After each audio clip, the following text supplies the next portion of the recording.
In this video we are going to look at the original Canon AE-1. This is a very nice camera, first introduced in 1976, which is about when I started having interest in cameras, but I didn't have one of these at the time. This one's equipped with the 50mm FD f1.8 lens, and you can see here I've got a battery in it for testing purposes. And it does work. And as we listen to the shutter a few times, we hear it does not have that characteristic squeal that so many of these have when found today. What I'm going to do is step down through the shutter speeds here. That was 1,000th, here's 1/500, 1/250th, 1/125th, 1/60th, 1/30th, 1/15th, 1/8th, 1/4th, 1/2,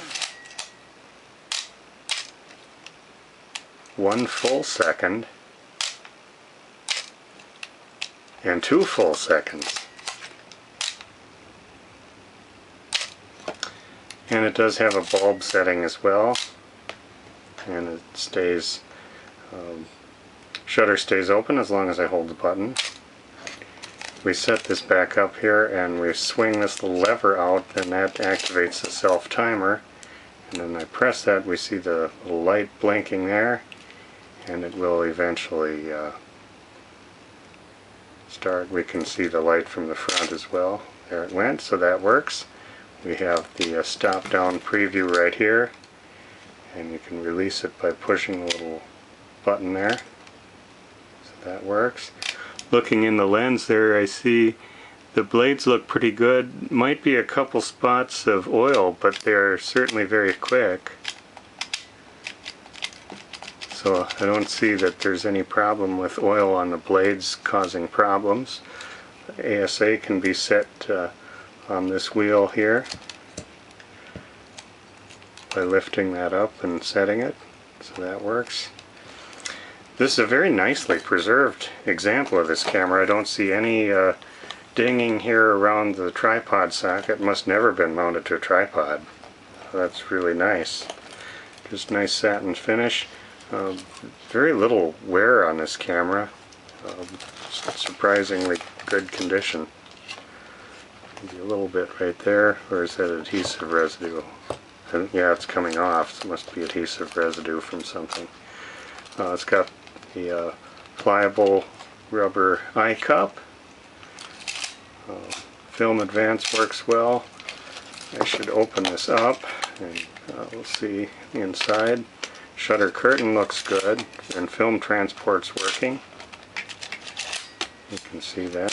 That looks pretty good. There's a little sticky stuff along the door here, so yeah, it will need light seals. That probably should be done pretty soon. But let's see, good. There's that eye cup. Door snaps shut. Rewind crank is nice. I should take the lens off. See, this kind has the little button right there. Push that, twist it, and looks pretty good inside there. Nice and clean. The lens itself, nice smooth focus. Aperture ring clicks and has the locking A setting for automatic features. Mounts nicely. Has a lens cap. The lens itself looked quite clean. Don't see any these are hard to look at because you can't get the blades open all the way without carefully pushing some things, but it looks really good down in there to me.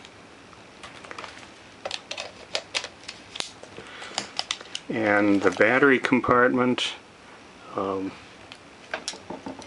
can see the latch is undamaged. Those are often pretty banged up, and these doors are often damaged. This one looks really good. Battery won't be coming with it, but it does go in there, and the door closes properly.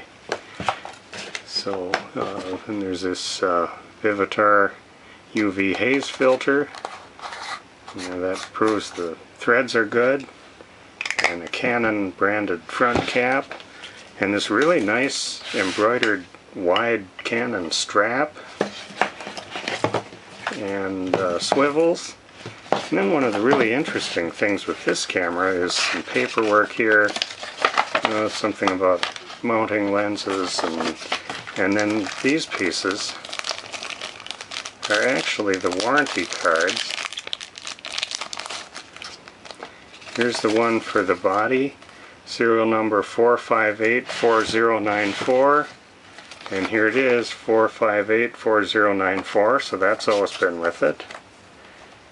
And here is the lens, serial number 3011390, and here it is right here, 3011390, so that's always been with it.